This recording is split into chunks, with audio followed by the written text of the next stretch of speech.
Okay, so when they're settling in, you're looking a little glum, chum. Something's missing. Something's not quite there. I got a fix for that. You don't need doctors. You don't need prescription pills. What you're looking for, my friend, is a vitamin D fill. Give me a call anytime, day or night. We will get to your house, building, and flood it with natural light. As the days go by, your problems will feel lighter, and I promise the call you made to us will make your life feel brighter. Boom. What do you call in that one? That's all it is. What's the name of the song? We're called the Vitamin D Fix. Vitamin D Fix. That's it.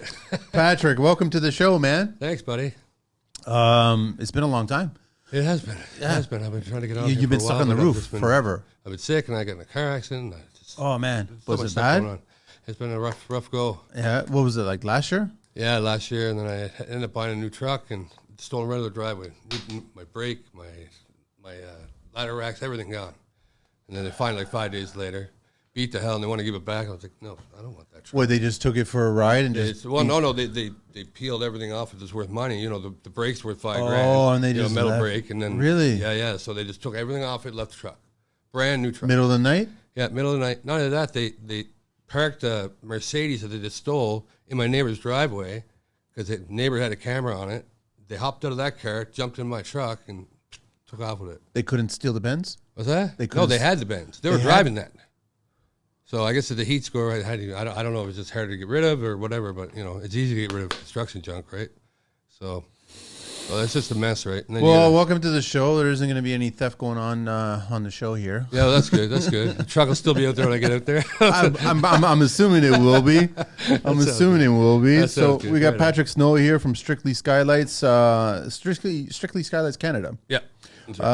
You can reach him at 905-981-5488 and also on email strictlyskylights@yahoo.ca. And you don't really mess with social that much. What's that? You don't mess with social media?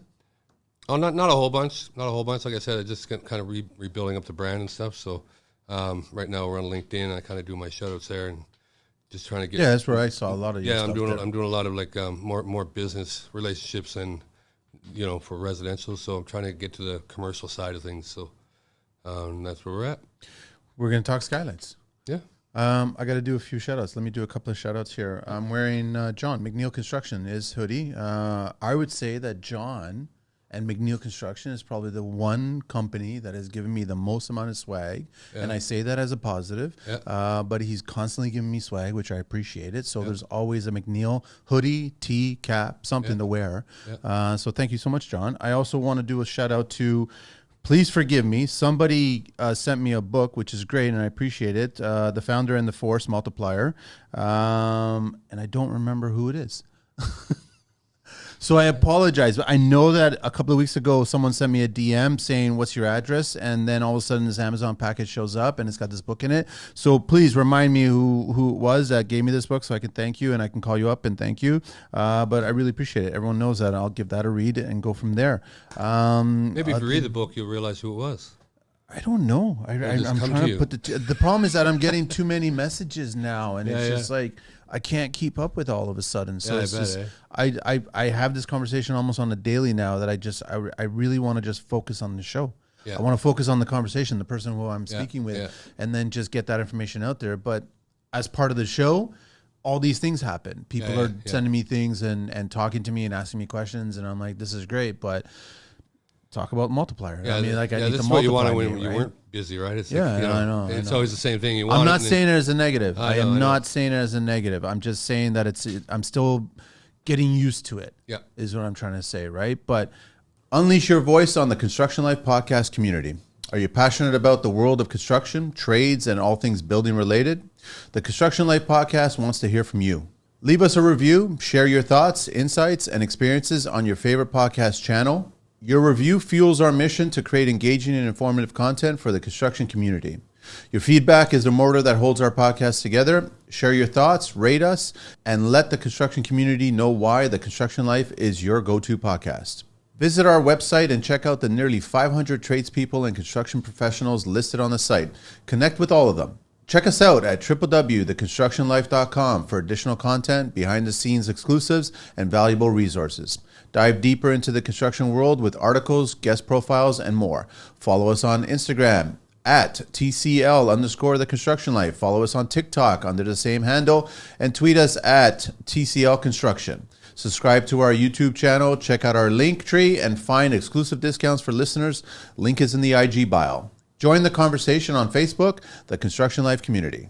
Let's get into the world of Skylights here. Right on. So, that's you.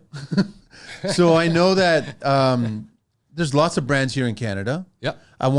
First of all, I want to let everybody know that has heard the show. I'm a huge fan of Skylights. Yeah. I don't care if you start having the conversation about tunnels and it's a bad source and heat loss and all this other crap. And I'm like, if you put a vented skylight in your dwelling, you're going to use your AC unit less. Absolutely. Which means that you're using energy less. Absolutely. Whether it's a heat pump AC or not, I don't give a shit. But I leave it open all year, like all summer long. You want the fresh air. Just a crack. You want the fresh air. You want the fresh air. And not only that, the AC is a denser air, so it settles in. But it gets pushed up to the second floor. It's not a you get to sleep healthy better, air. right? So you get about a three degree difference in the top floor. So we'll get past that, and all the homeowners that are listening, listen, just spend the time and money and effort to get a skylight. And also, we'll get into it in the show, the positive mental effects of daylight into your home and on your person. That's right. Are huge. Yeah. Absolutely. Huge. Much better than artificial light. Like workplace like this could really benefit from it. Anybody that's sitting around or standing around with computers all day, it's huge. Like you say, you wouldn't think it, but it's quite a difference. Yeah. Why did you get into did you start in Skylights or did you start elsewhere? No, I started. When I moved up here, I started with Skylights Unlimited, Dennis over at Skylights Unlimited, and he was great. He taught me tons, and as you progress and you move on, and you get better, different ideas basically as you get better at what you do. We just parted ways, and we're still really good friends now. But I was with him, and then I went over I was working in a bit of commercial construction.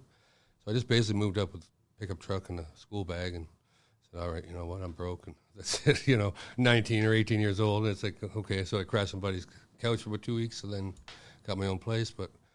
They used to call me Portuguese Pat because I just worked so much. It was just work, right? So it's all over the place. So that was my nickname. And, and like I said, I would just have a job, skip it. Next guy would offer me more, I'd go there. The old man told me, he's like, you know what, just don't be loyal to these guys that are paying you $10 an hour. Just, move on. Anything that looks better, just take it.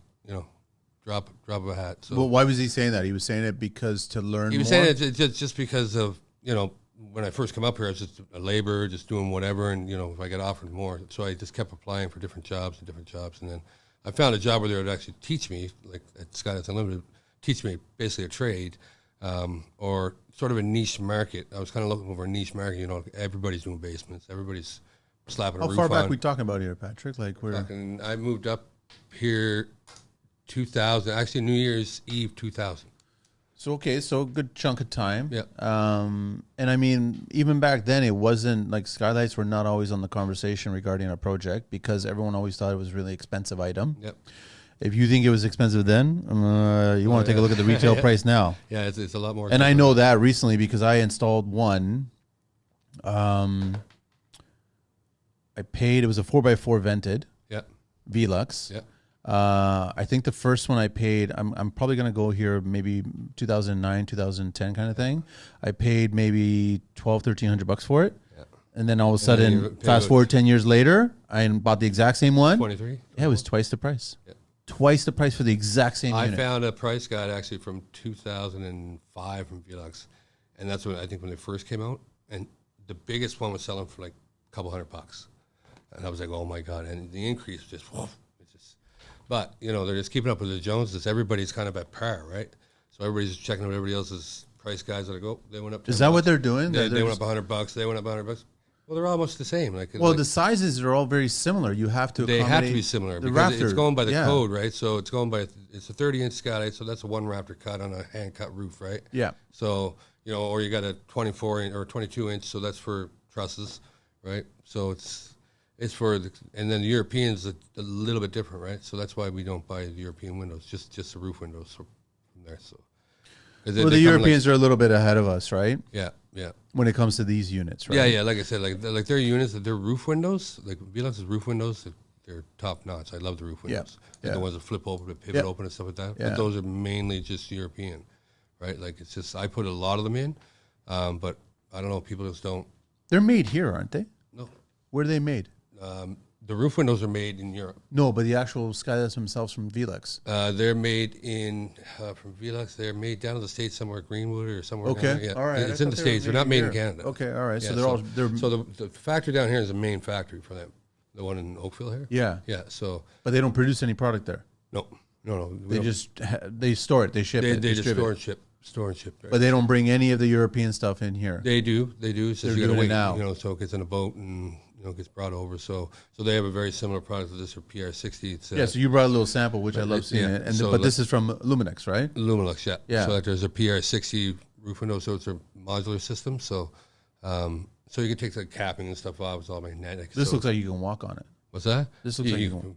I- This looks like it belongs I to never Mission- ever Mission advise people to Impossible, walk man. on it, but you No, but it does, I'm looking at the cross section here Yeah. and just the structure associated with it. Don't worry, it's all good. The cross section of it, it looks strong, man. oh, it's very strong, very very strong. What's And it built? like, Aluminum or is it all? like you have your air spacing there for your argon gas and Yeah. krypton gas, whichever you go with, right? Triple So- pane? What's that? It's triple pane. There's triple pane, and I believe it's triple laminated, like a laminated pane. I'm not sure. So it's heavy. Just pick that little piece up. it's Like that's insane. only a little tiny piece. It's insane. Right. So And then you could do the capping. and yeah, all well, that kinds their of stuff. capping there is to show. Like a lot of people don't like them bolts showing on the other side. So that there's a capping that comes, just to cover it and pretty it up. Right. Some architects don't like that look of the I mean, bolts. look at this. This is basically 2 inches here. Oh yeah, it's huge. It's huge. So, and I have another cross cut, like a corner cut, one of their, well, it's almost like their curb mounted system, but, I can almost fit my hand in between the panes of glass. It's huge, and the glass is so thick. But like I said, I don't have any particular specs on it, but they have a really cool YouTube channel, Luminux. So you Under can the check name? that out, and then also that. Yeah, no, you brought me a booklet too. I'm going to Yeah. flip through on it as well. Natural light and architecture. Yeah. I mean, I guess the first thing is have the clients gotten rid of that stupid question of like, we don't want a skylight because it's going to leak. Well, they don't call. Well, that's like kind of They saying, don't call. It's just- well, it's like saying I don't want shingles on my roof because they're going to leak. Well, yeah, that's just it. And I tell everybody the same It's the thing. way Like, it's you know what? installed. I could take the crappiest skylight and make it not leak. Yeah. It's just what is it going to look like in 10 years' time? Like Velux and Lumilux and the quality stuff, Facro, all these guys that are the main names, I should say. Those are there for good. Like they're 30 years later, they're still good skylights. You know what I mean? So it's just What breaks down, Patrick, on a skylight? What potentially well, on a usually- vented skylight? What potentially could break down? Yeah, it's just on a vented skylight. There's not a whole bunch. Like I said, I tell everybody, you got a 30-year skylight there. It's like a door. Yeah. It's just wear and tear. But usually it's just your seals and stuff like that. That's what I was going to say. It's usually the Just your gaskets, seals. If right? you Which see you any- should be inspecting every season If anyway. you see any fog or anything in between, or Yeah. any haze in between the panes and stuff with glass, but as far as it leaking, it's very can't. rare. If it's installed properly, like it's usually an installation problem. Like 99% of the time, it's that step flashing system. Somebody did it wrong. Even on the they lowest messed it up. slope roof, the way all the units are designed, rain will cascade away from it. Yeah. So the only way that it leaks is Well, it will, but if there's always water shield and stuff, and you get a wind driven, you can get it. yeah, but there's also a lot of these units I know from Velux because I've only installed Velux units. Yeah. Is there's certain drip applications, Oh, metal yeah. fabrication. So it's like even if you have horizontal driving rain coming at it, it may get into there, but it actually wicks its way out of the unit eventually. If they install it properly. Yeah. That's what I mean. Like I said, a lot of guys will go in there and not use ice and water shield. They'll just put it on there. No, see that should You know be a what I mean? membrane. So- Like as soon as you you know what I open mean? it So up, it's- like you get bare roofing plywood on it or whatever, Yeah. OSB. Yeah. Your membrane is like you have to start with a membrane. I know, but a lot of guys don't. And if they do, a lot of roofers, what they'll do, they just bring it up to it, and then they cut it around it, and they don't bring it up the skylight. It's like, what's the sense of doing it? Is it true that I think when I did my very first unit, I was having a conversation with Blue Skin with Henry, Yeah. and they told me that the roll of white that comes with the installation kit from Velux is the same membrane as Blue Skin, but it's just not blue; it's white. Is that true? I was told that it's probably the very exact similar. same It's probably very membrane. similar. It's not Yeah. the exact same, because blue skin, depending on what kind of blue skin you get, a lot of it you got to spray. You got to do a spray. Yeah, you got to system. prime it. You got to and then prime it, and peel then, it stick. Yeah, so yeah. you know what I mean. So then, just recently they came out with their own self-adhesive, blue skin, sticky Okay. stuff, right? So Contractors, it's time to empower your business with Shelta Tech implementation. Shelta is offering a free meeting to tackle your biggest pain points head on. Their goal, to develop a custom company app that's built just for you. Solving your pain points, streamlining your processes, making your workday smoother. Here's the scoop. There's a $15,000 digital adoption grant available, and Shelta is an expert at helping you secure it. This isn't just funding, it's your stepping stone into a new era of digital efficiency. By your second meeting, you'll get a tailor-made company playbook, a software prototype designed with your input, project tracking, real-time budget management, and daily logs all integrated into a single app. It's tech that works for you, not the other way around. Shelta isn't just offering tech, they're offering transformation. Join the community of 93 subcontractors who have already stepped up their game with Shelta Tech.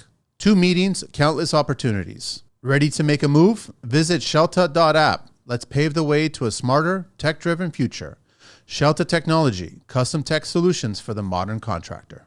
I'm not really sure. This is years ago. Yeah, they told me, right? And I know a lot of products are repackaged just for other brands and things like that. Like even I learned with Mapei with some of their thin sets, they're all repackaged. Well, a lot of the power tools too. They're all owned by the same same guys. Just Black and Decker, DeWalt. So I just figure, sure. I mean, like Velux or even Luminux. Velux, they're a big company, right? So they're not a membrane company. They probably own their own deal to do that. I would think, to... Well, everyone knows even with the early days of Schluter, when they had Dietrich Heat, the cable, that cable belonged to New Heat. It was their cable at first until they came up with their own cable, and then they put it in. So maybe it started off as a blue skin aftermarket product that wasn't blue, and then all of a sudden Velux or whoever else decided to make their own membrane. And that's right. That's all it is. Well, but the point is, use a membrane. It's like anything, if they're doing enough of it, like they buy out companies all the time, right? So they buy out like Profasco, and a few other commercial ones.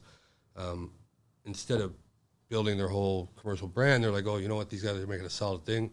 They go out and they buy it, and then they try to integrate it. And, sometimes it works, sometimes it doesn't for them. So, and they do, well, I imagine a lot of the big companies do it. What's the number one reason why a client wants a Skylight? What do they tell you? I think a lot of it is, it's aesthetics. It's more of a wow factor. And it's like, if you're into that type of neighborhood and stuff, you got to go by who you're dealing with, right? It's just... and the dollars involved. So some people just want it for natural light. Some people want it for the benefits of it. Very, very little. Come in and say, you know what, I would love to feel better in the morning, and I'd love to feel better throughout the day. But a lot of the times these homes now they're built off, so there's no windows on the sides. You're not allowed to have windows against the houses, right? So if they're too close, so they're literally pitch black if they got their bedroom doors, closed. So. It's the only place you can get natural light at that point, right? Yeah. I mean, the homes are so narrow and long. Yeah. Sure, you got front windows, you got rear windows, but you got no light on the sides. So yeah. Your only option are skylights. No, that. If you have your kitchen or whatever in the front, and then the sun passes by your house, it's pretty well pitch black. It's done at that point, right? Yeah. But so I'm assuming that the skylight market has grown. Oh, definitely in the last because of the funny years that we had recently. Yeah. Everyone was like cooped up in their homes and realizing how dark it is. And they're waking up in the morning, starting their workday at home, turning lights on, and they're keeping lights on all day long. Yeah. It got really busy during COVID. I don't know if it's just because of everybody saving up their vacation money because they weren't allowed to go anywhere or what, but we were getting a lot more calls. They started doing some Google searching and realizing that all of a sudden having a skylight and the benefits of skylights. Yeah, not only that, and the resale for the house and stuff like that, just a brighter home is a more inviting home, right? So, whether or not it makes it more valuable, that's always up in the air. They always, what's it worth? I don't know what it's worth. It's worth what somebody pays for it. Yeah. But if they come in and they say, holy shit, that's amazing, right? So, then it's worth something, right? So who's like I'm familiar with Velux's controls and the way it's all set up, hardwired. Yeah. Everybody now, I guess, is getting into solar. Yes. So the shutoffs, right? Because that was always a big question probably 15 years ago. It's like if the power goes out and it's open and it's a powered unit, how are we supposed to close it? Mother Nature's going to get in. So then they came up with, and I'm sure other people came up, and it works really well. Like the rain sensors really work well, where you literally just wet your finger and touch it, and it starts to close automatically on it. That system there works good. And Velux also has a backup system for the power. So basically, you got to wire it in when you're wiring your house up. Basically, you stuff it into the wall or whatever. So it's just a backup battery power. So if the power goes out, you still have power to your skylight. Okay. Right, and then The solar powered, obviously, I kind of try to upsell the solar power all the time. I don't get into wiring for one. And then also, it's always working. The power doesn't go out. Yeah. Right. So, and then if there's a glitch, it has a battery backup. Well, it has a battery storage. There's a battery in it, so we stored. As long as it's stored, it's good for like 100 up and downs, right? So you could sit there and before it gets replenished. Before it dies. Really, up, that right? many, so, huh? Yeah. Well, I don't know, but that's what I was told. No, but that seems like that's great. It's a lot. It's a lot. So now you don't have to worry about the hardwired. No. And then, like I said, even the odd time your remote might be glitchy and like doesn't sync, it's not reading your skylight, and if it's open. All you take is a tennis ball, you whip it at your skylight, because it goes off of vibration now. Your rain sensors don't go off of wet, it goes off of acoustics. So any kind of this, like if you touch it, it'll set it off. So if a raccoon's up there and it touches your skylight, it'll close.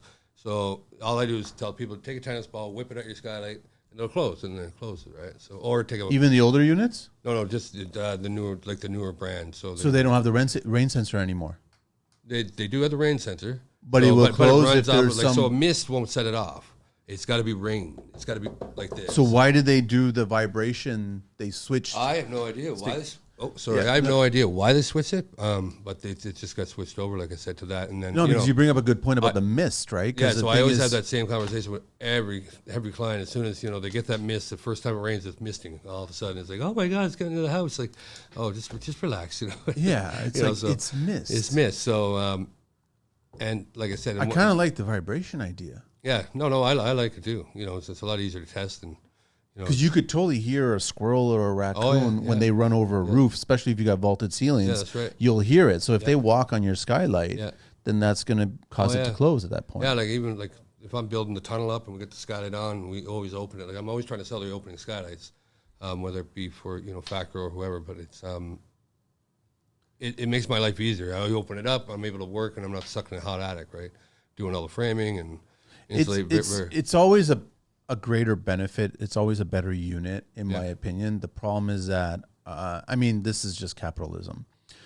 The companies know that, so they charge a premium for that unit. It is expensive, man. It's just like I know, technically speaking, it's not that much more involved to have it open and be operable. Yeah.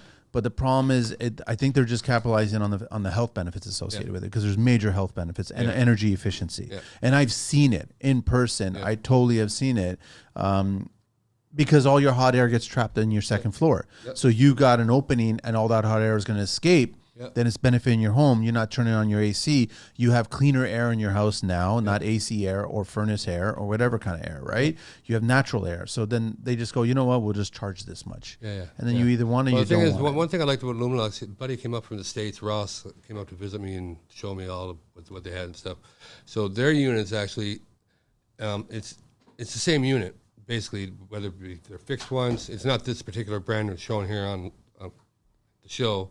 But they're sort of their curb-mounted units. It's a matter of just bolting up a motor to it. So he said it's barely any extra. It's like it's minimal extra.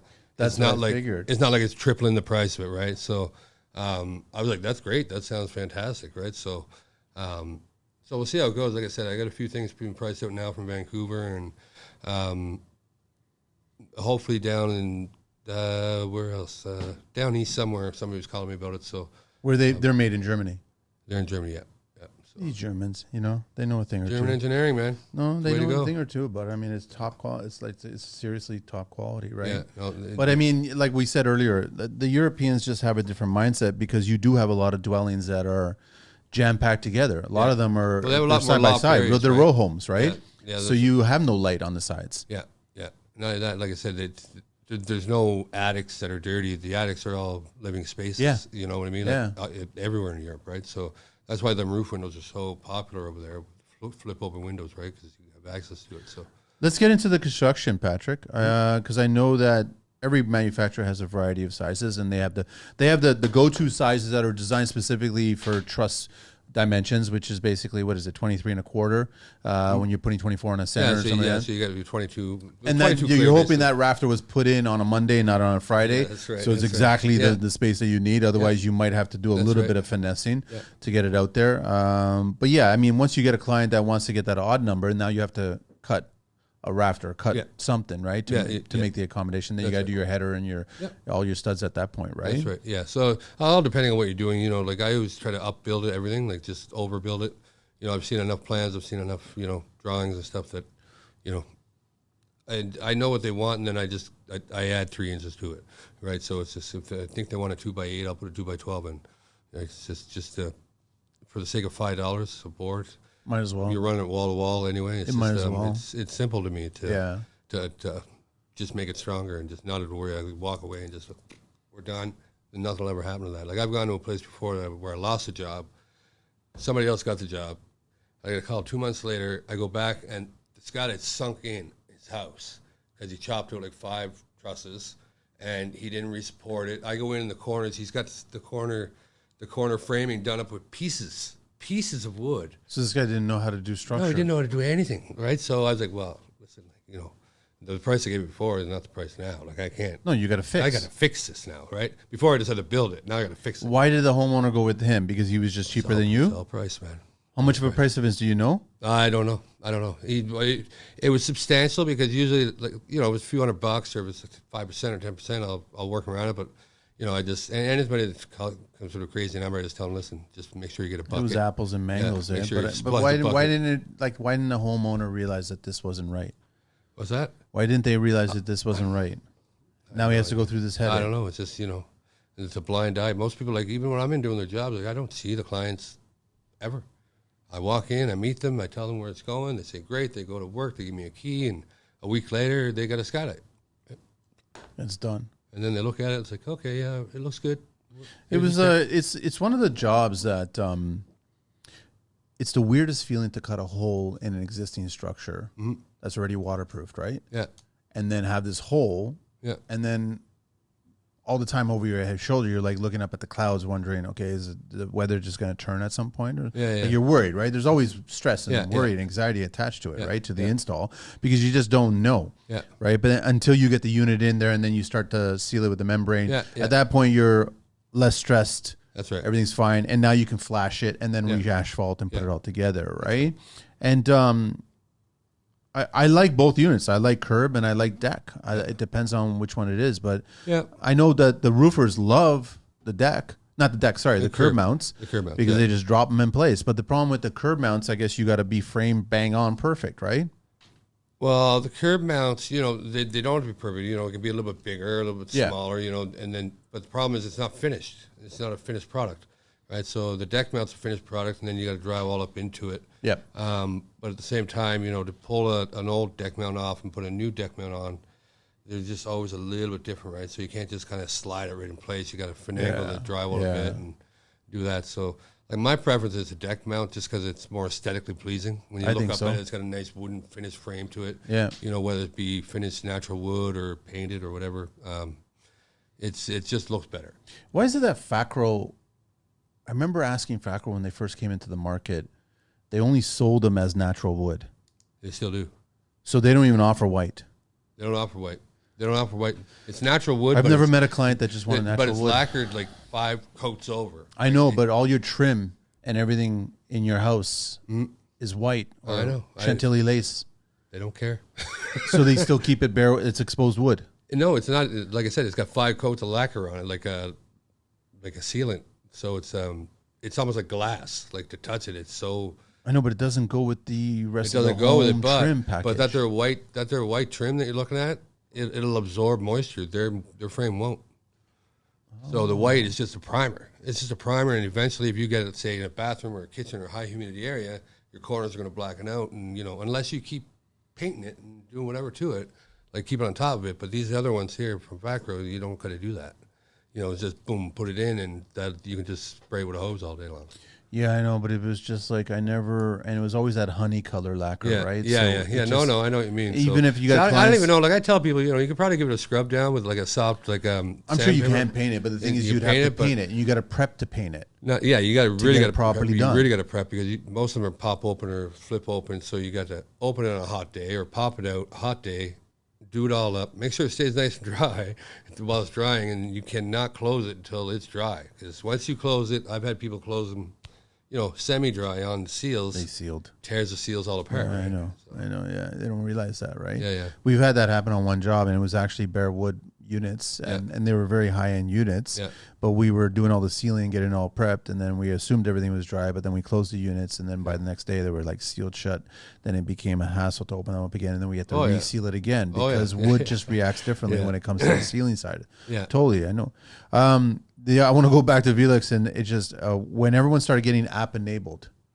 Seeking top-tier windows? Look no further. Payne's Window Manufacturing is the ultimate choice for custom builders, contractors, and homeowners. Visit www.paynes.com now to experience the pinnacle of quality and customization. Get your instant custom quote today. Elevate excellence with us. Plus, enjoy nationwide shipping across Canada and the U.S., which is all great. Now your whole house can be controlled by your phone, and you can have all these apps connected to everything. And Velux started introducing that. Is Luminux introducing that as well? Because the remote is nice, but the remote makes me think it's 1980 and I'm watching cartoons, right? Like the remote is designed poorly. The aesthetic of it, functional, makes sense.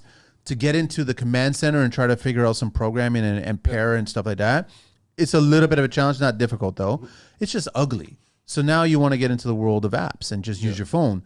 But then as soon as you inquire about that, they'll tell you the price, and you're like, okay, well, I'm stuck in 1980 now. I'm going to continue using the remote because that's an expensive detail because you got to put a router or something like that. Well, you got to put a sensor. There's a sensor package you buy for another $300 or something that goes up in the corner of the room or whatever, so it reads humidity, reads whatever else in the room, and then it'll open or close by itself or whatever else. It's like, you know what? Like, it's just...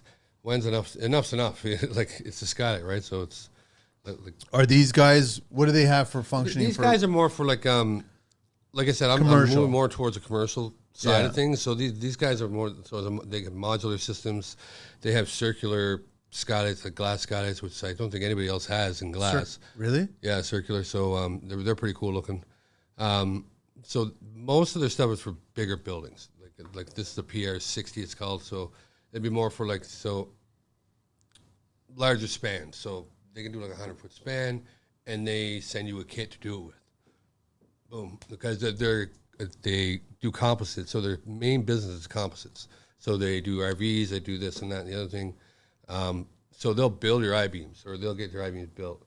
Obviously, they won't build them for us because they would, but there's no sense you just get them done over here. Why ship them over, right? So... But like I said, I'm just new to their world, so I'm just kind of learning everything. But they're just tapping into the residential side. They're just tapping into kind of everything. Well, they're just tapping into North America. So, and the biggest thing I seen was they were kind of growing during COVID, where everybody else was kind of halting back, and then they were like, okay, let's take this country now. Let's go over to here. Let's go over to here, and then they hit the States, and they weren't planning on a market here. Yeah, they weren't planning on hitting Canada until 2025. So. There's a home that I drive by when I'm going to a specific bakery that I frequent once in a while, and I like what they've done at the center point of the house. It's a very symmetrical home, so it's a ridge roof, 4 sides, and they threw a square turret on the very center, and so it probably goes up about 2 feet, and then there's a skylight on the top, and then there's windows all around. And I'm like, I kind of like that because I think you're bringing in more light into that tunnel that's coming in, probably at the center you would of the think home. So, yeah, like for sure. I'm assuming that you're bringing in more light. The lantern style roofs they used to make, where it was just, but they would only put the glass around the edges. I know, but then now adding a skylight on top, so it makes sense because now you can look up and see. I haven't seen one of those, But then if you get sun setting or sun rising and it's coming through the side of the windows that you have at the side on all 4 sides, it adds more glow to it, which actually adds to your health, it's going to add to the length of your day, I would think. That's what I would think. So I don't think it would make it more brighter. It would just start your day earlier and it would end it later, right? So, I always like that. Whenever I drive by, I'm like, that's the only part of that house that I like. It makes a lot of sense because I'm like, because I know what it looks like on the inside. I know what it feels like on the inside. So it's just, that's the only one I've ever seen. Most of the time it's just roof lines and then skylights. But then we go back to the Europe's homes where you're getting a lot of the balcony skylights, right? Which Facro's big on as well, right? Yeah, I do a ton of those things. Yeah, I've done a ton downtown. People love those things, right? Yeah. Are they all manually opened? Yeah.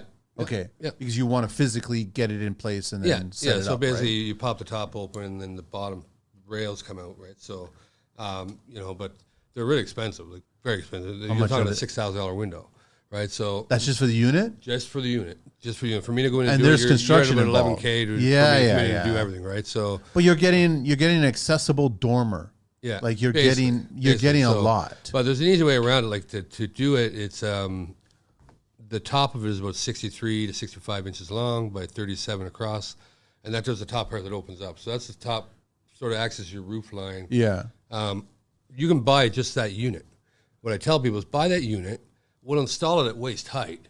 You pop it open. It's the same thing, and you're getting it for $1,000, $1,000 window instead.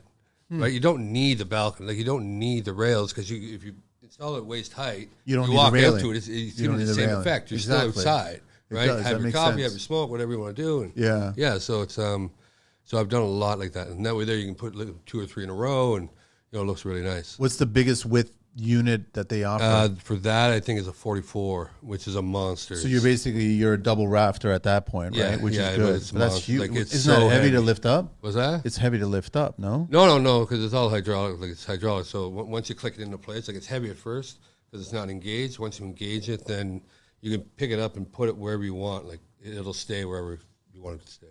Are you a fan, Patrick, of the tunnels? The sun tunnels, Yeah. they're all right. You know, they just keep switching up their designs. So I don't like the newest design they got out right now. I like the last design they had. So Why do they all have like a frosted white cover housing plate? well, that's just it's just to distribute the light. So that I know, but it makes it look like it makes it look like a light, like a fluorescent yeah, it light. makes it look like a really It cheap, does, basic light from the big But if box you store. left it clear, then you would look up at a bunch of jagged metal. Yeah. So, you know, 6 of one, half dozen of the other, right? It's like, you know, so they do have different adapters where you can get like the eyeball shaped pieces put onto it. Yeah, yeah. You know, different lenses for it. So, just depends on the company you go with, like I said. I always I get it. I get the convenience of it. It's a lot faster to install. You can Well, no, I just like wiggle it for through like the roof. I would never ever put it in like say a big grand entrance or anything. No. Like that. You know, it's for like a upstairs laundry room or an upstairs walk-in closet, bathroom, something where it's the center of the house. Because they bring in a ton of light. Yeah. But you know, if you got a bathroom in the center of the house, you don't want to be spending $10,000 to put a skylight in. I wouldn't. You know who's gonna? If you got a bathtub in that bathroom Yeah, well, maybe. and you want to look up, But you could. But it just depends on the house too. Like the newer houses, the attic space is so tall. Like you go in there, some of them are 20 feet, right? So you know how they have here in Canada they have the Enter Guide rating Yep. when you buy an appliance and it tells you exactly That's what right. the power consumption is or what it potentially is going to consume when it's being operated. I think there should be like a mental health guide on all construction products, and I think there should be on the Skylights like this is what's going to change your mental health as a result of Well, having this I don't thing. think it's really gaugeable. No, it's not. But I'm being Yeah. kind of sarcastic Yeah, about it, yeah. where I'm like thinking that homeowners should start prioritizing their purchases, so to Yes, speak, yes, and absolutely. understand that there's value in getting these units, Yeah. because of the health factors Yeah, associated. and it's not the dollar value. that It's you're not the looking at all dollar the value, time. exactly. Everybody's looking at the dollar value, and you shouldn't look at the dollar But value. that's the It should thing be- is that once you start talking once you say the word skylight, yeah, everyone starts thinking, well, we're not that wealthy, and we don't live in a wealthy neighborhood. yeah, But that's not what a skylight is. That's Yeah. not what we're trying to Yeah. communicate with you, right? Yeah. We're trying to explain to you that there's purpose behind these units, that Yeah. you should see the benefit behind. And it's not until you actually try it Yeah. and experience it that you realize that there's a lot of purpose behind this. yeah. Well, I get where people are coming from because a lot of people are buying off of like cookie cutter homes, like the big builders that are building these big giant subdivisions. They charge an arm and a leg to put a skylight in. Like can imagine. probably triple what I would do to come in afterwards and demo it and put it in and plaster it all, do it all up. At least triple, right? So it's like I get where they're getting their dollars from, but and I get where the builder's coming from too. That they got all the different trades where we do it all in house. We do everything except for paint, basically, right? So So you take it right to paint. we take it right to paint, right? So yeah.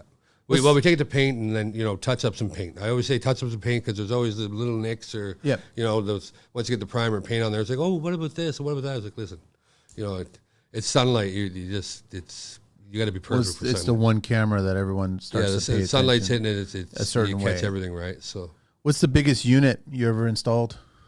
well, we did the Bud's dealership here, just down the road here. Bud's Jaguar Yeah. dealership. Okay. So those units were, you can probably pull it up on one of my sites there, but the openings were 80 feet by 10 feet, and we had 6 of them. And so, yeah, 80 feet by 10 feet. So then they were how and big? the units were 300 pounds a piece at, 4 feet or 3.5 feet by 10 feet. Those are how big the units Holy were. wow. So it was 300 pounds each. It was a good. You're craning them in. Yeah, we were lifting them in. We craned them on the roof. We lifted them in. And Well, what we did, we shouldn't say we lifted them in. We lifted them over to the gantry crane. So we had a gantry crane. That would roll back and forth, right? yeah. So, and and then we just had like a little, like a mortar jack, like a hoist to go up and down with, right? So that was one of the first modular systems done in Canada for Velux. So Velux, side by side, they're all. yeah. So it's just you find the center, you start there, and you work your way this way, right? So it turned out fabulous. I haven't done those modular kits where you're connecting them side by side. There's something, man. Like I said, it's the first the way it's 80-foot designed? opening. It took us a week to do. The last 80-foot opening, it was 1 day done. One That day makes sense. Like it's just it's a matter of clicking it together, and it's a puzzle. That's all it is, And of course, the first time you do the puzzle, it's like, oh shit, we missed a part. Take the whole thing apart, do it again. So. Because there's all these components attached to it. Right? Oh, yeah. It comes and you in. have to put them in or else they're going to leak. Like, the Skylights came in 2 18-wheeler truckloads, and then the flashings came in 3. Like, pieces and pieces and pieces of flashings. We're just like, all pre-cut, all set up. And they oh, just yeah. go Like, right into once place. we realized where everything had to go, it was like, okay, we're okay now. But, like, when you're looking at it, it's intimidating. Like, we get a lot of calls from roofers where, usually you just get a blueprint, like you would know, just a square on the roof saying Skylight. Yep. That's so it. the roof would say, okay, You figure it out. That in $500 or whatever, that's Skylight. Then the transport truck rolls in with the Skylights on, and then they're looking at it like, we're not doing that. You know what I mean? And it's like, then I get a call, like, oh my God, we got to get this here done. Can you do it? It's like, sure can. Be over tomorrow. Because people who haven't done it or not experienced it, they of course, won't nobody's know done it. And they don't want the responsibility when they get a phone call going, listen, yeah, it's and raining. they should really, really dripping. let the roofer know that. And there's some basic roofing experience that you need to be attached to installing Skylights, man. Like I said, it's just you don't even need to be like I never started as a roofer. I didn't do any roofing before I did Skylights. Yeah. But no, I'm saying the basics regarding flashing and putting, toothing in or whatever, asphalt shingles back into place, like, you know what I mean? All that kind of stuff. Yeah, right? yeah. It's all in the steps, like I say. It's just as long as, well, my old boss used to say, shit flows downhill. It's just like make sure that it's overlapped that way, right? Yeah, so that's it. Start from the bottom, work your way top. Once you get it down to a science, it's so just mundane and easy. That's why I like getting into the bigger stuff, and I do a little bit stuff out of the box that you're not really supposed to do. And the guys at Velux or the guys that wherever will be like, oh, we wouldn't really recommend that, or Pat Bialsi will be telling me that I'm not going to fix that, but he never has yet, so we're doing okay. And I mean, you're almost at a quarter century installing Skylights, and I just don't. What is the warranty associated with all the brands? Like, what do they offer? Basically, we give a 10-year warranty on all our workmanship. Okay. The glass is usually warranted for 20, so the seals on the glass that jumped up since I've started doing it. It used to be 10. Can you change the glass of a unit, or you have to change the whole unit? Yeah, you can change. So you can change the glass. You can change the glass of a unit as long as it's within a certain time frame, right? So. Like, because every 5 or 10 years they change the design of the Skylight. Like I'm speaking through Velux. Specs wise, you're talking about size. What's that? Size wise, they change the sizes. No, they keep the same size. Just in the design. So the flashing will change, or the capping, or the profile will change, so it'll go lower or higher. Got it. So and the glass will change too because they got to keep up with that Energy Star rating, right? So, and they always want to stay ahead a little bit. I go up every year just to inspect it because I'm just curious, right? And paint and finishing and. It doesn't fade. It doesn't chip. It's all baked down there, man. It doesn't crack. It doesn't, it doesn't. And you're just like kind of surprised because it gets full sun. Yeah. And it would get full hail, full rain, full wind, full everything. Yeah. There's nothing protecting it. It's completely exposed. Yeah, the only thing I've ever seen is like the odd time, you get a few little dings from the hail, like a really hard hailstorm. If it's hard enough. A couple little dings. And if you got trees that are large enough next to it. To break the glass, it's hard. Yeah. So I have a hard time breaking the old glass when I'm trying. I got a job just busting stuff up, right? So it's, that was my question. Is like in almost 25 years, have you already started to replace some units because they started to show some age and they need to be upgraded, or not yet? Not yet, right? No. But that might eventually happen. Like I said, it's just I don't know because people move, people change houses. I don't know if it's same clients. Yeah, who stays in their home for 25 years these days, right? That's just it, right? So yeah, that's it. So. No, and that's the whole point. That's why I just, whenever I have a client, I have a conversation with them about it. There's so many positives attached to it that it doesn't make any sense. The only negative would be price wise. Yeah. That's all it is. It is an expensive unit. But then again, like, look at the units you're looking at. Look what the cost of your front doors. Look what the cost of garage doors are becoming. Everything now. Everything is through the roof. So it's like, why can't you justify that for a healthy piece of glass that's going on your roof, right? Yeah, that's it. But at the same time, you're right with the pricing on on the upgrades. We should say the upgrade price it's really upgraded. Like, it's just I don't see the money there, but it's CCS Engineering and Construction for everything. From dental and medical office renovations to commercial construction and complete home remodeling, they do it all. CCS has in-house experts that will make your next project feel effortless. Their streamlined process ensures efficiency and outstanding project quality. From your initial design to your final vision, CCS will see your project through from start to finish. CCS serves clients across Ontario. Join the growing CCS family today. Visit ccsengcon.com or call 226-499-2CCS to schedule a consultation. CCS Engineering Construction for everything. But I would put it in my house at the same time. Yeah. At the same time, I'd be putting that unit in my house. I can complain about it all I want, but it's just that's what I would do.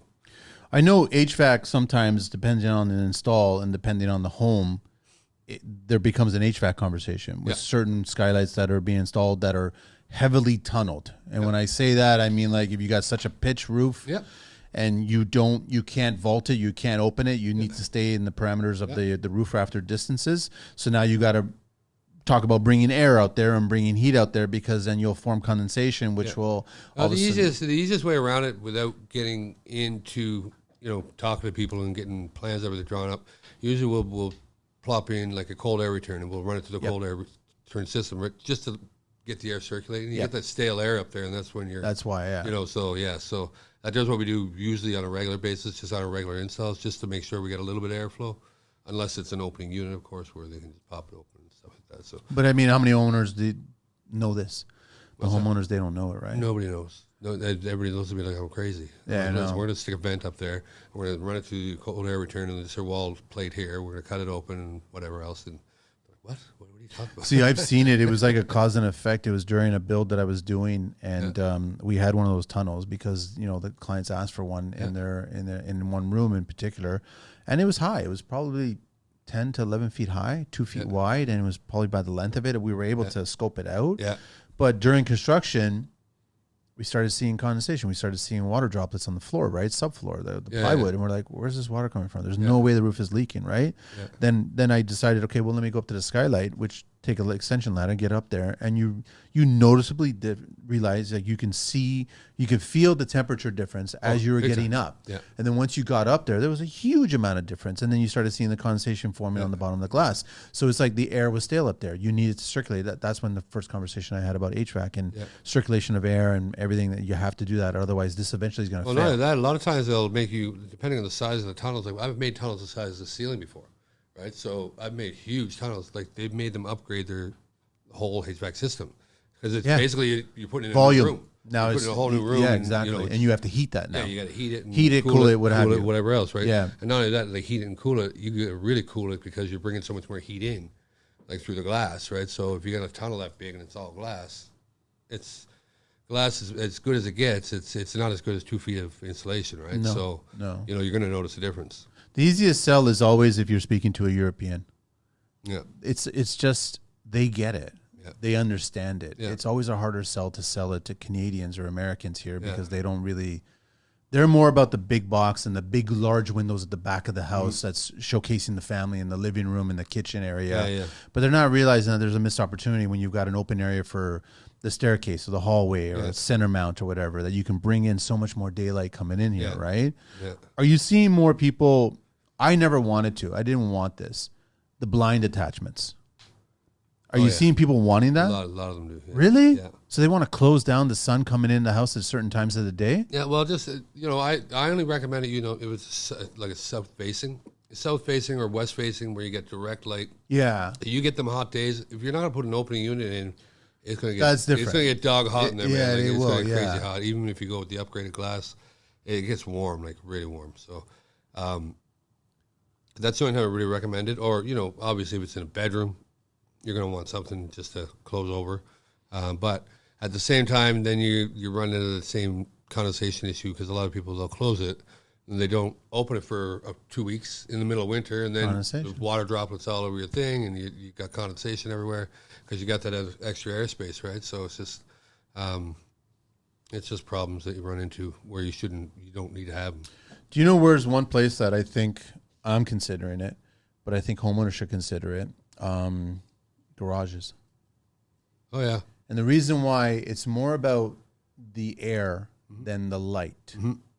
And because we know this for a fact. Well, leaving the cars running and stuff like that, like it's just boom. Well, it's that too. It's also the hot summer days.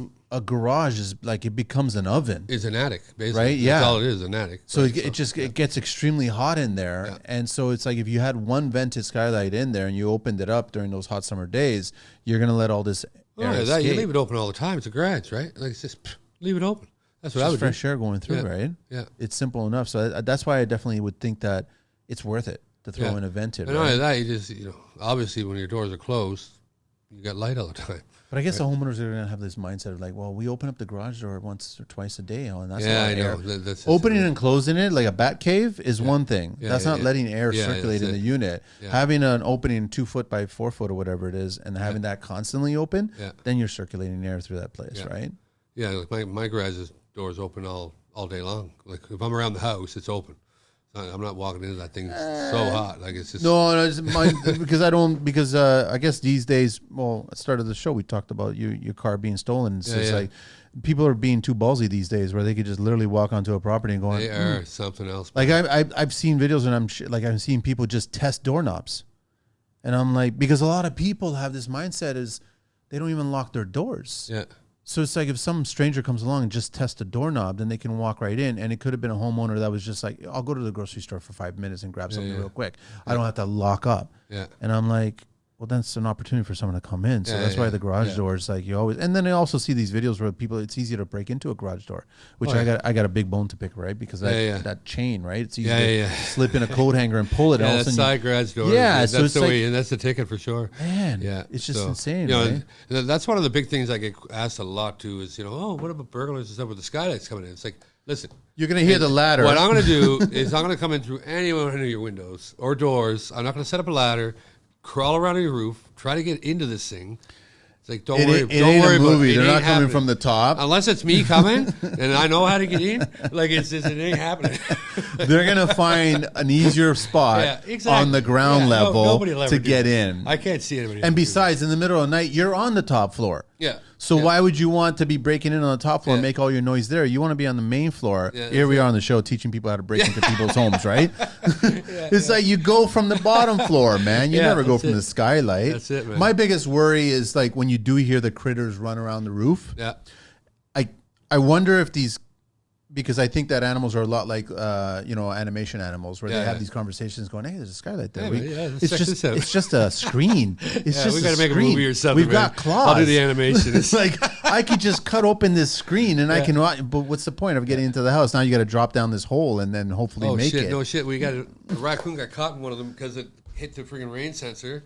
So they get called. And he got stuck? They get because it doesn't stop. Once it's closing, it doesn't stop. Doesn't stop. Keeps pushing down. It got so pinned? this little guy's just squirming in there, right? So they call the guy from Vila's pad. He goes over and they open the skylight up. He drops inside the house. So he falls inside the house because his body was like it's inside, his head sticking out, and then freaking this rabid raccoon just running through the house like a bat out of hell. See, now you got me all paranoid thinking the raccoon's going to try to get in there, God, right? Man, I would have shit to see that, though. Oh, that'd be funny. So he touched the sensor and all of a sudden he's stuck. Oh, my God, it's so funny. He was probably standing right over at the midway point and he's hearing the sound of it closing and he's like, where's that sound coming from? Oh, yeah, it's probably right on the, Not realizing that screen, right? It's a guillotine coming. Push it through the screen. Yeah, that's what it is. That's the only fear I have. I've never had a fear. And that's the biggest fear you got. You're all right, man. Weather. Little raccoon or squirrel coming into you, big chicken. And you wake up and you see these beady eyes just looking at you going, what the hell are you doing in here, man? How'd you get in here? Yeah, really. Skylight shit. Skylight, man. What are you talking about? But there's too many benefits and it's just like, I think you perfected a system now. How you go in there, you know exactly the size, you know what's involved regarding reframing, That's right. and then the finished trim, and then you install the unit, all the weatherproofing, and then all the rebuild the roof, rebuild the interior. That's it. And that's it. And that's the biggest part. Like it's the structure. And anytime I'm looking for somebody, I don't care about the roofing part. It's so easy to teach somebody how to do the flashing aspect of the skylight for a residential skylight. Like these commercial ones is a little bit different, but the residential it's very, very simple. I'd much rather have a guy that knows the logistics of cutting something out and bracing it up, making sure it doesn't sag, re-supporting it, and being able to walk away and not have it go whoop, cave in or whatever. So you've been in your share of attics. Like, are you seeing attics that are just poorly designed and poorly built, and there's not enough? I think they're all poorly designed now. It's just because you walk in and there's 22 feet. How bad are the rafter spacing? Are we still kind of containing? Are they good? The framing's good or no? The framing's not bad, like I said, but but it bows sometimes. It goes on an angle on the bottom by the time it gets to the drywall. Yeah, but the problem is with the 24-inch center, you got a coat of 3/8 plywood. I'm 200 pounds, and then when I got all my gear on, if I step on one that's on the joint, it's bouncing. It's trampoline roofing. Oh man, it's trampoline awful. roofing. It's paper. I know. Yeah, it's just like paper, man. So, like I said, anytime you get any kind of branch, anything coming through, it's coming through your roof. Like the strongest thing on there is skylight. Yeah, if you think about it, it's 3/8 OSB. Yeah, and then it's 2 layers of asphalt shingles. That's it. The shingle's probably just as strong as the plywood. That's it. Yeah, that's it. That's it. It's not a lot.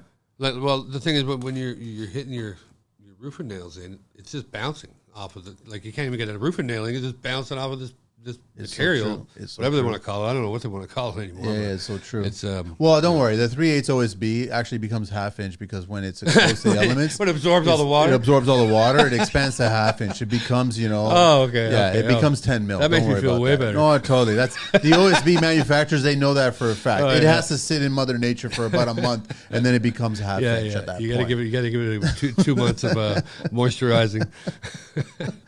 That's construction for you. Everything's getting thinner material-wise. Yeah. That's how they benefit. It's and they say it's stronger and stronger and stronger. Like, man, I'll take a hand cut house any day of the week. Any day of the week, I'll take a hand cut house. Diagonal planks on it, like 3/4 planks. Yeah. But actually, it was true 1-inch planks. True 1-inch planks, or even 3/4-inch planks. It's just all better. It's all better. It's just The best thing you could probably do is just resheath. If you're gonna redo your roof, I guess resheath the roof. Like a newer house. Yeah. Plywood, right? Tell them to stick. Just leave what's on there. Stick a half-inch on top of it. But I mean, in all fairness, well, I don't know about the code for like subdivision or tract building, but a lot of the custom homes, like you're starting to see a lot of 5/8 plywood TNG, not using the H clips anymore. Yeah. So that gone are those days of that expandable OSB 3/8 half-inch with the H clips on them, right? Yeah. Which is just a shit show. Yeah. Like that makes that's like, I guess their thought process, you're only going to have snow on there. Yeah. Yeah, but you're going to have snow. You're going to have a service tech.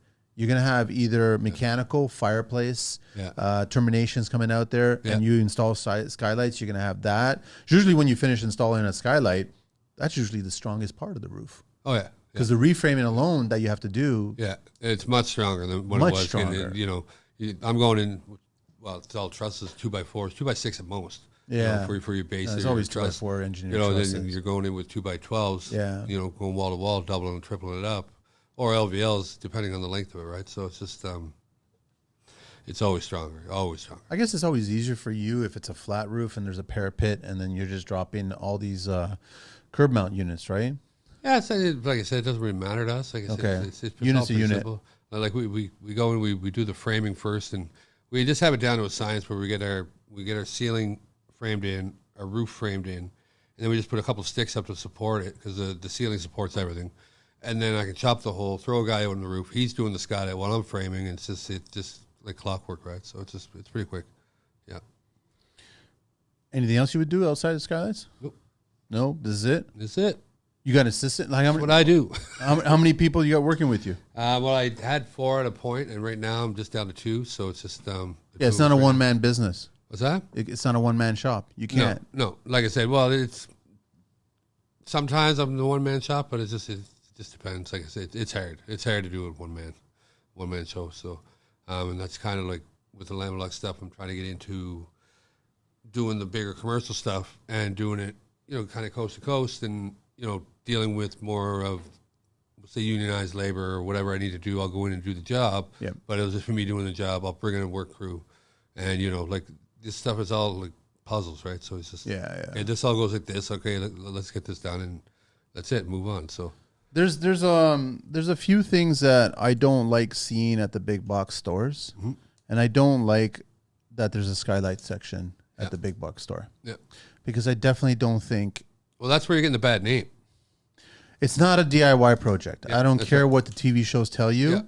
Homeowners that want to give it a try and they saw a Pinterest board or some crap like that, and you want to get on the roof and you want to buy a unit and you want to save all these dollars and all this other crap, you're being a stupid homeowner. You should hire a professional to get on the roof to take care of it. Especially if you're not used to being on a roof at all. Like, you shouldn't be on the roof at all. Yeah. You know what I mean? Like, I don't even care if you're going up to clean the gutters. Like, just hire somebody. Yeah. You know what? You're going to get hurt. Somebody's going to get hurt.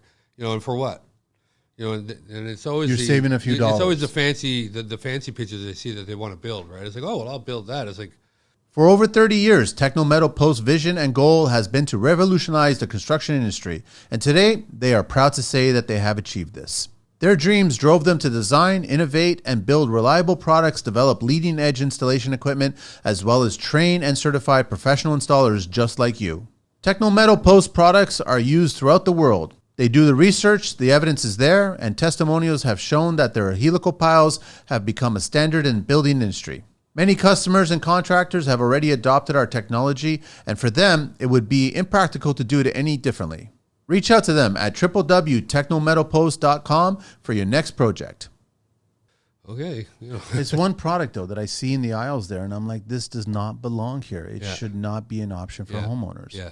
And I really, because it gives them a misunderstanding of what is really involved in here. Yeah. Well, none of that. And then at the end of the day, those are the ones that you're hearing the horror stories about, right? It's and you're right, like you just said. Joe Pop that's put one giving in the industry the bad name at that point, that's right? You should hire somebody professionally that knows how to reframe, that knows how to properly reseal it, and then put the shingles back on, and then finish it, right? Yeah. Or if they want to finish it, by all means, you can finish it. Oh, I love do your Pinterest board on the inside. Put your board and batten or your shiplap pallet wood or whatever. Do whatever you want on the tunnel part of it. Doesn't matter, but the structural component and the install component of it, and if it's got a power assisted to it, then the power component as well, like that should be all done by professionals, right? That's right. I think so too. Yeah, 100%. But like I said, it's, TV and big box stores will teach money, people. Right? It's just, it's a money thing. So because they look at it like, oh, we could do it ourselves because basically it costs a certain amount to install it, but there's a reason why you need a professional to do that, right? That's right. So, and it's just. There's so many components where, like I'll take care of, like I took electrical as a trade when I was going to trade school. So I'll take care of like pot lights if it's running off series off of a light that's already there. So I'll take care of that. If there's anything, sometimes I go in there, there'll be 100 wires running through our area, right? It's like, all right, well you're calling somebody in. Yeah. Like, I'm not touching any of this. And, so it's just, if it gets too complicated, I don't. But powering one, that's simple enough to do it, right? To take care of it. Powering one unit to run one line. But if you if you find a spaghetti nest, and everyone left it this way. You find them, and then you got 12 morettes, you got 25 wires in one box. It's like, man, this don't look right. Yeah. It's just and half of that's the homeowner too, right? It's just it just looks, if it looks way too cagey, then it's probably just somebody up there just putting stuff together, right? So future-wise, though, Patrick, what are you seeing coming down the pipe with Skylights in the next 10 years or so? Like, are we going to get bigger, much bigger units? I think much bigger units because, like, these are modular ones here. I've been putting them in residential homes a lot lately, like a lot. So, and these are expensive units. Like, to buy, like, even a setup that's 10 feet by, say, 30 feet, you're looking at 20, 30 grand just for windows, right? So it's... I don't doubt it. So, and then you got cranes, and then you got, like this here, I get all lifted in now. Like, obviously, when we had 300 units to do over at Bud's, I wasn't lifting in each one separately because it would have cost a fortune. Yeah. So we just got one of them cranes and wheel it back and forth. But, like, if it's at a house, we can go in and get, like, one done. It's done one day, right? So... I like the units that you can actually put at the peak of a roof, right? Yeah. Where you're getting a unit on either side of it, right? Yeah, and you can do that with these. That's what you can do. You can do with these, but you can't do with any other menu. Well, there's only Velux that you can't, Columbia you can't, or Columbia you can? No. You can, like, I can with anything almost. It just depends on how I frame it out, right? Yeah. Just, I could do it with their their curb mounted system, their deck mounted system, but you're always going to have some sort of ridge lines and stuff like that. But like with this here system here, it would come basically as a mock up roof where we just go, okay, you're going to frame up the outside edges. This is going to go whoop, plop down on top of it. And that's it, you know. But you're still going to have, you're still going to have your supports and stuff running through it. So, but it's very cool. Like I said, these things are aluminum extrusion, man. These things are heavy duty, man. You could totally walk on it. I'm telling you that right now. But those are tough units. But even the smaller units, like if you go 4x4 from them, they're pretty pricey. No, they're comparable. Like I said, it's comparable to everybody else's. I don't even know what it is now. What's the 4x4 unit? I'm sure they all own each other because it's all so comparable. They probably talk to each other. Yeah, you're right. So then what are you going in the market with? It's like you're not really saving a whole bunch. It's like I can go with this here, unless you're going with like a really, really cheap guy, and I'm not going to say any names, but if you go to a real cheap guy with it's all plastic and the plastic welds are going to break out and whatever else, those ones are, you're talking $50 difference. It's like, you know what? Get the better one. What's the point? Get the better one. It's like, what's the point? And those are the ones I'm talking about, like in 10 years' time, you're going to be fixing them. Whereas, with all your big name brands and you're just... What's this gray called? Because I noticed that no units are black. Nope. Sometimes they had brown. They had brown going for a little while. Yep. But then they all... I'm not exactly sure that. I would go with a charcoal gray on that. But I think the majority now, people are mostly going this kind of tone. Yeah, because I know like tone. even the new Velux is similar to that color. Yeah, it's very similar. Yeah, very similar to that color. So yeah, it just depends. These guys here, they'll make all your inside supports and stuff like different colors, like white or whatever you want to go with. On the inside track of it? Yeah. So if you got a color to match on the inside. So, yep. All right, man. What else?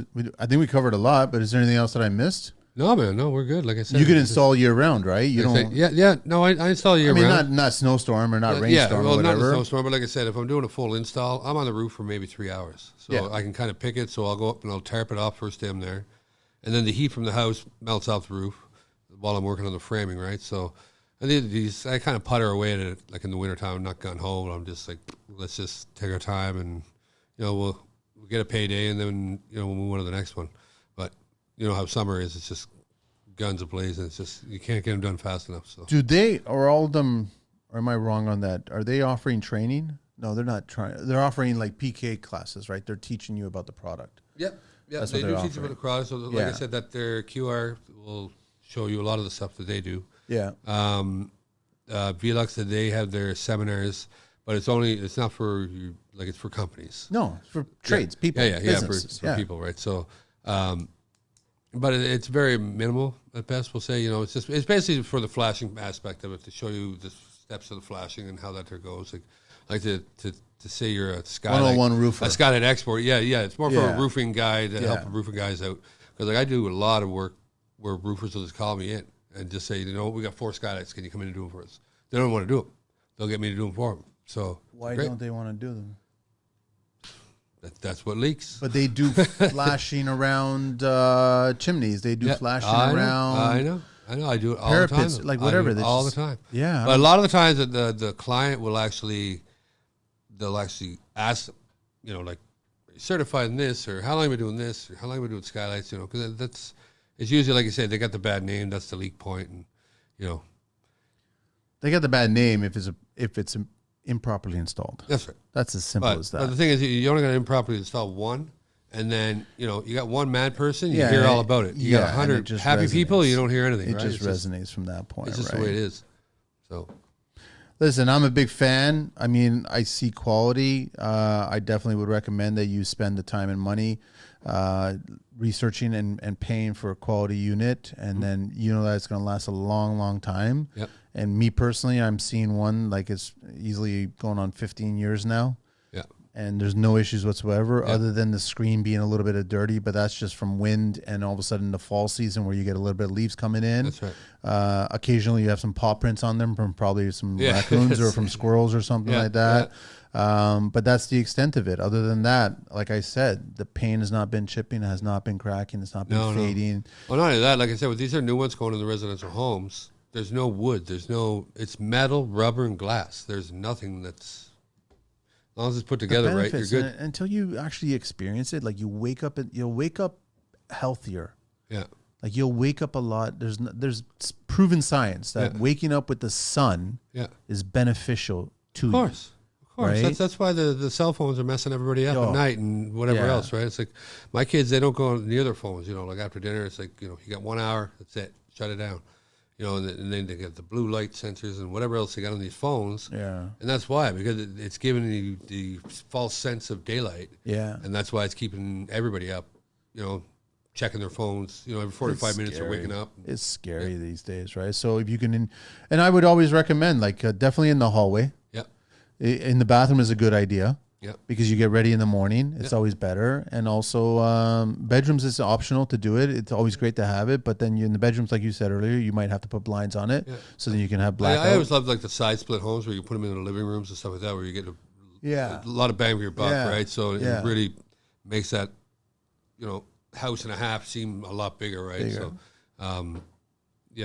so it can go, like I said, almost anywhere, but obviously you want it somewhere where it's beneficial.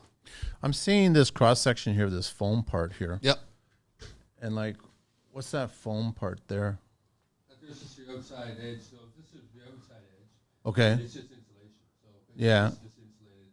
So if this here was glass, so your glass would be here, then your next piece of glass would be starting here, moving over, from your mully, just pour it off. Well, hang on a second, Mike. Yeah, we're not going to hear a single thing from you. Yeah. So it's just to show the cutout of the insulation value of the actual unit. So. I will be posting up a few pictures on LinkedIn. On LinkedIn there of this one, and their other unit was really, really impressive, but it weighs a ton. But because they do the composites, they build up their own curbs for the curb mounts, so it's totally insulated. And it clicks from the inside, so no screws get put into it. So once it pops down in place, it snaps into place with brackets from the inside. So there's no holes in it. There's nothing. I got it. Yeah, it's pretty cool. That makes sense. Yeah, it's really, really neat. So, and it's something that's just, you look at it, it's like, man, that's overbuilt. Like it's way too much. But I think it's just enough. It makes sense to do it that way. Yeah, you don't want any headaches on that. Well, they're doing all the passive houses over there, and like all the the super greenhouses. So they've won tons of awards. I will always recommend Skylights. I always tell people to check them out, and I always tell people to install them. It makes sense at every single level. And then obviously hire a professional. I will always say hire a professional. Simple as that. Hire a professional. So well, people ask me all the time, "Will you come in just to do the skylight?" It's like, I don't like to do it because they want you to drop a skylight in, but you don't know where it's going. You don't. You got to start at your framing point in the room, right? You don't care where it is on the roof. Yeah. You want this to be centered. So it's just. That's a question for you. Is there a certain restriction on how close you can get to a ridge or to a valley with a skylight? Nope. You can get right to the highest point of the ridge? I go right to it. Yeah. Really, eh? And right. Well, not to the highest point, because if you're at the highest point, then you got your piece going through right to 1x6 or whatever it is. Yeah. You don't want to be chopping that out. But you also got your ridge cap asphalt shingles, right? So you probably want to you got to tie that there together, and then that's just, it turns into whether you nail it or whether you caulk them down or whatever. So it gets to be a pain when you're taking it apart, because you're basically just making it look good, because the flashing is going to be overlapping everything, right? So your top panel and overlapping onto the other side of the roof, and then you got to cap it all. And so you want to have enough distance there that Mother Nature can react the way it's supposed to react around the unit, right? Yeah, you want to have it down a couple of inches. Right? And the other thing that we really didn't talk about, which I learned on the first install I ever did, was vent stacks and clearances on open vented skylights, right? So in the OBC, right? Yeah. So I think that's last time I checked was a minimum 6 foot. I would say at least, and I like the smell out of these things sometimes. Like I'm up there working, and it's like, because that's the thing. I wouldn't want the thing. Like, you don't want it to be close enough to that vent stack, because if you open up the skylight, it could actually draw that vent stack gas, come back into the house at that point. Absolutely. So that's why I think I got to double check. Someone could correct me, but I think it's 6 feet minimum, right? Yeah. But then again, if it's a fixed skylight, it's not applicable. It doesn't matter. It wouldn't matter at all. These are like I said, what we do usually, units, like if you're in a bathroom doing one, what we do usually, we'll run an elbow, chop it over another 10 feet from wherever it is, just to get it away from us. Yeah. While we're working mainly, and then we just pop it back up through the roof, right? Because it's only vents, so it's only gas. Right? That's the only thing that you have to worry about is just that vent stack. And most homes, I guess these days, if it's an average home, 2,500 square feet, you're probably going to have 3 vent stacks up there at some point. Yeah. So 2 to 3, you'll have 2 at least, which means that you have to be aware of it. That's all it is. Yeah, that's only if you're going vented unit. Yeah. You have to be aware Yeah, of that, and right? usually, like I said, it's if you're near, because they usually shoot it right up from the bathroom, right? So Yeah. if you're doing one in the bathroom, then you're kind of dealing with it. If you're doing one in the different bedrooms, I've moved them. I've had to move them because I was like, no, this is a perfect spot for the light. It's going to stay right here. Yeah. That stack can move. Yeah. And then we just re-shingle that little section there. You're already shingling anyway. That's it. So you might as well just move the stack. It's not that difficult, right? So we got to do the 12 questions here, Patrick. Patrick Snow here from Strictly Skylights Canada, 905-981-5488. And reach him on his email at strictlyskylights@yahoo.ca and find him on, LinkedIn. What's your favorite construction word? Construction word? Word. Word. I don't know. You don't have a favorite construction word? I don't really have a favorite construction word. Friday. What's your least favorite tool? Those big hammer drills they got. Those. Oh, the SDSs. Yeah. I got hooked with a piece of rebar once. I worked on the industrial smokestack, and it whipped around. I hooked a rebar, whipped around, it hit me in the chin, and I'm up 300 feet, and it nearly knocked me out. So I drifted it right off the roof or off the scaffolding, and I got a little bit of trouble, but I was only a kid. What construction sound do you love? The sound I love. The lunch truck. That sound's going to disappear one day. What's that? That sound's going to disappear one day. Oh, guaranteed, probably, I guess. They're far and few. Oh, really? I don't see many people taking those Really? over. I don't see many young people taking those over. No, I wouldn't think so. Too many people are ordering Uber. Too many people are making their own food. I haven't ate from one in years now. I can't tell you the last time I had. So I'm always I can't tell you the last time I had an overheated veal sandwich from them. Because that was the only thing I would get from them, right? Yeah. But it was always like, it was the nostalgic. Right, that like when I was a kid, they would spot you. You know, if you're broke, it's like, oh, here's sandwich. You know, That get us Friday. and the metal sharpener. Those two sounds are going to be like the payphone. They're Really, going to be eh? gone. They're Yeah. I'm Yeah. going to say 10 years, man. A decade, they're gone. Yeah. It's not going to happen. I don't think so. But what's your favorite beverage? Rum and Coke. Appleton? What's that? Appleton? I usually go with, Appleton's pretty good. Appleton? Yeah, I'm not overly fussy. What's the worst and best thing about construction? Not busy and too busy. It's true. And it's always the same. It's just feast or famine. What's your favorite curse word? I don't do a lot of cursing. No? No. You don't have a favorite curse word? No. Okay, no worries. I just throw things. What's your favorite vehicle in the entire world? Favorite vehicle? I would go with the GT 500. I like it. It's nice. What do you miss from your childhood?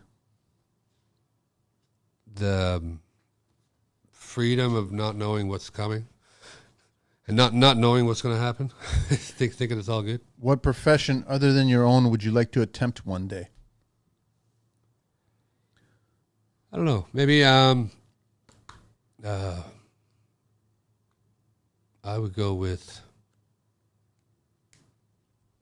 I'm not really sure, motivational speaker.